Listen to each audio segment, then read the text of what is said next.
Hello everyone and welcome to Wings Quran. कैसे हैं आप सब लोग? My name is Yashodhara Singh Jamwal and welcome to the YouTube channel of Wings Quran. So guys, आज हम कर रहे हैं this is part 2 of the SSC PYQ. Last class में हमने last कुछ time पहले I recorded PYQs SSC और ये जो SSC के PYQs हैं they are targeting the sub inspector exam जो SSC या सेंटर लेवल पे हुए हैं और आज के लेक्चर सीरीज में हमने जो 2023 के जो लेक्चर सीरीज स्टार्ट किया था, जो क्वेश्चंस हमने किए थे उसको हम this is part second, right. तो शुरू करते हैं हमारा पहला क्वेश्चन। देखो एक चीज, for any information regarding the courses, regarding anything, regarding guidance, regarding personal mentorship, guys हमारे डिस्क्रिप्शन पे जाइए, वहाँ पे गूगल फॉर्म को फिल करिए, जो भी आपकी क्वेरी है आप वहाँ पे लिखिए and we will reach out to you. So we are here to help you. Current affairs की लेक्चर सीरीज रेगुलर बेसिस पे आ रही है। रेगुलर मतलब एक हमारा डेज होते हैं, जैसे संडे को आती है, ट्यूसडे को आती है, इस तरीके से हमारे डेज जो है वो फिक्स्ड हो चुके हैं कि इस दिन को जो शहरियार सर आपके लिए लेके आते हैं, बहुत जल्दी सकीना मैम भी आपके लिए मैपिंग सीरीज लेकर आएंगे। So stay tuned with us. और कोई भी प्रॉब्लम है, कुछ भी है, you just have to fill the Google form and then we are going to reach up to you. ठीक है, तो शुरू करते हैं। पहला question, these are all PYQs of SSC। ठीक है, which of the following is the autobiography of the first Indian president which is doctor Rajendra Prasad? Is it आत्मवृतंता, आत्मकथा, a shot at history, my country my life? तो याद रखिएगा, doctor Rajendra प्रसाद की जो autobiography है उसका नाम है आत्मकथा, जो इन्होंने 1946 में लिखी थी। सो 1946 में आत्मकथा लिखी गई। 1962 में ही got the Bharat Ratna also. 1962 में ही गॉट भारत रत्न ऑल्सो। ठीक है, लेटेस्ट भी पता होने चाहिए आपको, who are the awardees of Bharat Ratna, और जिनको पहले मिला है वो भी पता होना चाहिए। ठीक है, इनके द्वारा एक और बड़ी इंपॉर्टेंट बुक है जो 1946 में ही लिखी गई थी, विच वॉज इंडिया डिवाइडेड। ठीक है, सो इसलिए इंपॉर्टेंट पर्सनैलिटीज की इंपॉर्टेंट बुक्स या literary work you must know about it. ठीक है जी, चलो next question. Second question is, during one of the five year plan, which of the following politicians gave the slogan गरीबी हटाओ, मतलब end poverty? so किसने दिया था ये 5 year plan? तो अब हमारा प्लानिंग कमीशन के द्वारा जो होता था, that has been replaced now. so it is चरण सिंह, ज्ञानी जैल सिंह जी, मोरारजी देसाई जी या इंदिरा गांधी जी? सो याद रखिएगा, एंड पावर्टी या फिर गरीबी हटाओ, that was given by Indira Gandhi. So Indira Gandhi ने during her election campaigns in 1971 इन्होंने जो है पुट फॉरवर्ड किया था द स्लोगन गरीबी हटाओ। ठीक है, all right, next up question number 3। Next is, during which phase of the cell cycle does metabolic changes assemble the cytoplasmic material required for mitosis and cytokinesis? right, so this is a science question. mostly science में जैसे आपका chemistry, physics, chemistry, biology है, उसमें से ना biology पे बड़े questions आते हैं प्राइमरीली सेल के ऊपर। However this is a difficult question, ये आपका G2 फेज पे होता है, राइट, लेकिन ये थोड़ा डिफिकल्ट क्वेश्चन है। You must at least know things about cell. Lighthouse, आपका powerhouse of the cell कौन सा होता है, आपका सुसाइडल बैग्स हम किसको बोलते हैं, है ना। सो ये कुछ बेसिक चीज़ें हैं जो आपको पता होनी चाहिए। सेल वॉल किन में होता है, या प्लांट सेल्स में क्या चीज़ें होती हैं जो एनिमल सेल्स में नहीं होती, या जो एनिमल सेल में होती है प्लांट सेल में नहीं होती। तो cell is a very important chapter जो आपको पता होना चाहिए। This is a little on the difficult side, but question इसी के जैसे ही आएंगे। ठीक है, चलो फोर्थ क्वेश्चन पे चले। Which among the following is incorrect? So first of all highlight the keyword incorrect पूछा है, गलत पूछा है। ठीक है, about the salient features of the 73rd Amendment Act, मतलब किसकी बात हो रही है? पंचायती राज इंस्टीट्यूशंस की बात हो रही है। and with the 73rd Amendment Act Panchayati Raj, and with 74 Amendment Act, municipalities they got constitutional status. ठीक है, so पहला पॉइंट वो बोलते हैं the act gave a constitutional status to the Panchayati Raj institution. yes, ये बिल्कुल सही है, so हमारा ये आंसर नहीं है. नेक्स्ट है, इसमें 29 फंक्शनल आइटम्स हैं, तो yes, इसमें 29 फंक्शनल आइटम्स हैं जो डील करते हैं from article 243 to 243 clause O तक. नेक्स्ट है, ये act has added 11 schedule to the constitution of India, तो बिल्कुल सही, 11वें शेड्यूल में है, और 12वें में आपका this the other one panchayat municipalities. ठीक है, the act corresponds to part 3rd of the constitution, तो पार्ट 3rd है जी नहीं, it is part 9 of the constitution. ठीक है, याद रखिएगा, राइट. ओके, नेक्स्ट इज, ठीक है, next up, I don't understand why ये हैंग कर रहा है. Okay, next is question number 5. Okay, 5 is the Vijayanagar kingdom established by who in 1336, right? So Venkata the second Devaraya, the second Krishna Devaraya, या हरिहरा या बुक्का, तो याद रखिएगा it is by Harihara the one या फिर बुक्का द फर्स्ट. और Harihara and Bukka, Harihara was the मतलब Bukka was brother of Harihara, right. और उन्होंने ही द विजयनगर एम्पायर और द सिटी ऑफ विक्ट्री जो है इस्टेब्लिश की थी, विच इज, अगर हम इसको कंपेयर करें, which is present day Karnataka, majorly Karnataka. ठीक है, Vijayanagara empire.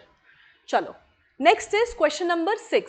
Which of the following is the new alluvial deposit by the floods in the Ganga plains. Regur तो हमको पता है जी, रेगुर तो होता नहीं है, रेगुर तो ब्लैक सॉइल होती है. ठीक है, रेगुर को हम ब्लैक सॉइल कहते हैं, right, which is apt for the cultivation of cotton, right. Khadar, खच्चर या भांगर, सो इट इज खादर. और जो भांगर होती है, this is basically the old alluvial. ठीक है, सो ओल्ड एलुवियल जो है वो भांगर होती है, और जो खादर है that is the new alluvial. ठीक है, चलो आगे बढ़ते हैं क्वेश्चन नंबर 7 की ओर.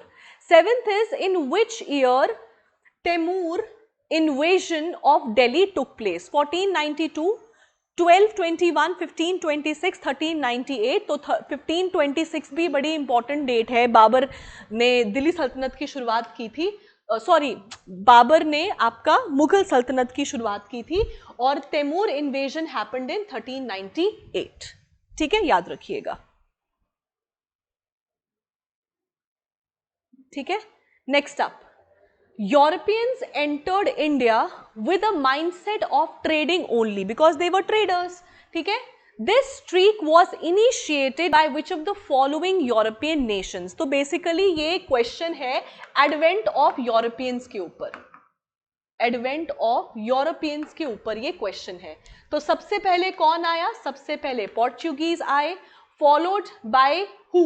Followed by Dutch, followed by British, followed by Danes, and followed by French, right? So it is Portuguese, right? C option.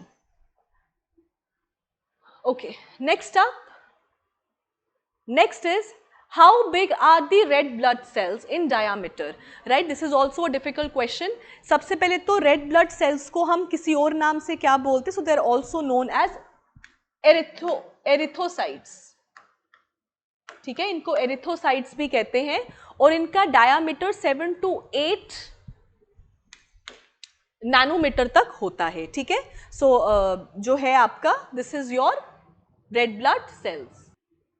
ठीक है, सो 7 to 8 माइक्रोमीटर. ठीक है, mm, राइट, 7 to 8 माइक्रोमीटर. ठीक है, चलो next up, next question is 10th. Which of the following cultural festivals of South India is associated with the folklore of the King Mahabali? Gudi Padwa, Ugadi, Pongal या ओनम. तो South India का with the folklore of king Mahabali that is related to Onam. ठीक है। So याद रखिएगा ओनम जो है वो it is a very renowned festival of Kerala. Kerala में इसको बहुत जो है मनाते हैं सेलिब्रेशन के साथ, and it is related to Mahabali. Next up, Mohini Attam belongs to which of the following states? Jharkhand, Chhattisgarh, Karnataka या केरला? सो ना जैसे आपको कल्चर है ना, तो कल्चर में डांस फॉर्म्स भी आते हैं, तो इसमें भी डांस फॉर्म्स के ऊपर 2-3 क्वेश्चन पूछे गए, तो आपको पता होना चाहिए। जैसे this question is on Mohini Attam, तो याद रखिएगा मोहिनी अट्टम जो है it is related to the state of Kerala. ठीक है, Mohini Attam Kerala. Next up, Haripriya Namboodiri is an exponent of which Indian classical dance? Again second question भी आपका डांसेस के ऊपर है, कथकली, ओडिशी, कुचिपुड़ी या फिर भरतनाट्यम। सो हरिप्रिया या Namboodiri it is related to Kathakali. ठीक है, ये कथकली के साथ जो है ये रिलेटेड है। चलो next question, next is okay, which of the following places in India have the maximum temperature difference between day and night? मतलब diurnal variation की बात कर रहे हैं, दिन में तवे की तरह गरम और रात में एकदम ठंडा हो जाना, राइट? तो वो ऑब्वियसली किन जगहों पे होगा? जहां पर डायूर्नल वेरिएशन ज्यादा होगा। तो अगर हम बात करें कि मैक्सिमम वेरिएशन कहाँ होता है, थार डेजर्ट पे, राजस्थान, दैट मीन्स जैसलमेर। क्यों? क्योंकि दिन के टाइम पे वो जो सॉइल है वो एकदम गर्म हो जाता है और रात के टाइम पर वो अपनी हीट जो है छोड़ देती है, तो ठंडा हो जाता है। सो इट इज जैसलमेर या फिर राजस्थान। ठीक है, next up, next is question number 14. So before I move forward guys, we have started the we have the ongoing JKPSI live batches also, we have the recorded batch also, we also have the the recent we have started recently we have launched our offline new batch, हमने start किया है both canal road and Gandhinagar.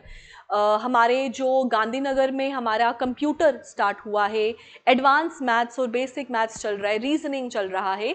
सो आप चाहें तो Google form भरिए and कोई भी query के लिए आप हमारे नंबर्स पे भी कॉल कर सकते हैं, और अगर कोई भी इशू है तो हमारा गूगल फॉर्म भर के आप we can reach out to you, या फिर आप डायरेक्टली यहाँ पे आ सकते हैं to attend the demo classes. 9:30 start होता है, रीजनिंग की पहली क्लास होती है।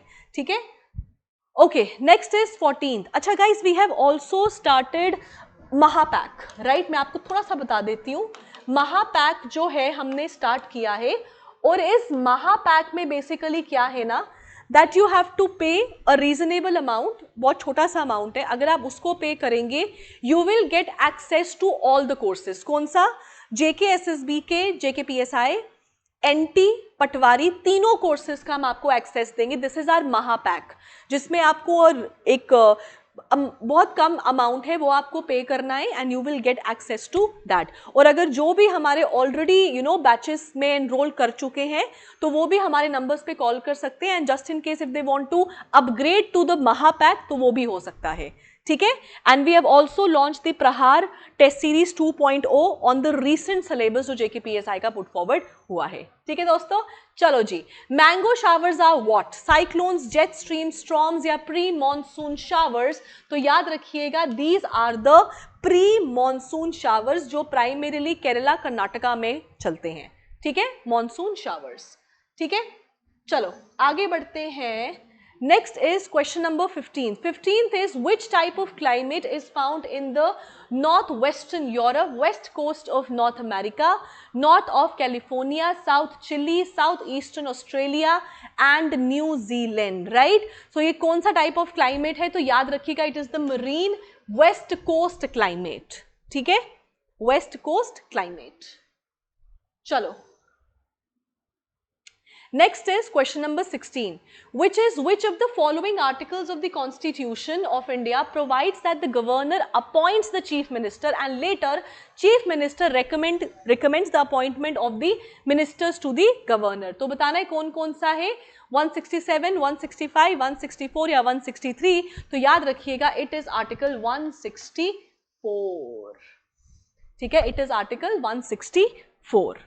ठीक है, next up, next is question number 17th, which is which article of the Indian Constitution provides for equal opportunity to all citizens under employment. So employment के साथ वो पूछ रहे हैं कि कौन सा आर्टिकल है जो डील करता है। Article 17 that is untouchability, article 16 yes it is article 16, article 18 जो है वो आपका टाइटल्स के साथ रिलेटेड है, एंड आर्टिकल 15 तो ऑब्वियसली इसके साथ रिलेटेड नहीं है। So it is article number 16 जो एम्प्लॉयमेंट के बारे में बात करता है।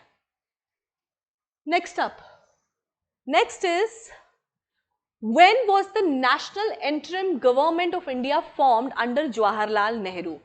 2nd September 1946, 2nd September 1947, 20th September 1946 या 2nd September 1945। तो याद रखिएगा 2nd September 1946, और आपके कॉन्स्टिट्यूएंट असेंबली की पहली मीटिंग हुई थी 9 दिसंबर 1946 में, और 2 सितंबर 1946 में national interim government of India जो है वो फॉर्म हो चुकी थी अंडर जवाहरलाल नेहरू। ठीक है, 1946।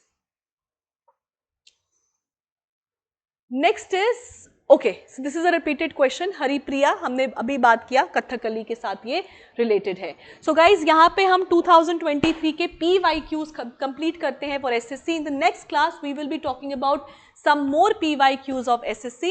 और कोई भी क्वेरी के लिए do not forget to fill the Google form, description में जाके महापैक के बारे में याद रखना, जो आपके एग्जिस्टिंग, जो अगर आपने कोई भी कोर्स विंग्स एक उड़ान से परचेज किया है ऑनलाइन ऑफ कोर्स, आप उसको अपग्रेड भी करवा सकते हो। और आप में से अगर यू आर ओपन, क्योंकि बच्चे जब कॉल करते हैं तो वो बोलते हैं हम JKPSI की भी तैयारी कर रहे हैं, पटवारी की भी, NT की भी, तो उसके लिए Mahapack is going to be very beneficial for you. हमारे नंबर्स पे कॉल करिए, and for anything you can fill the Google form. Thank you and have a nice day.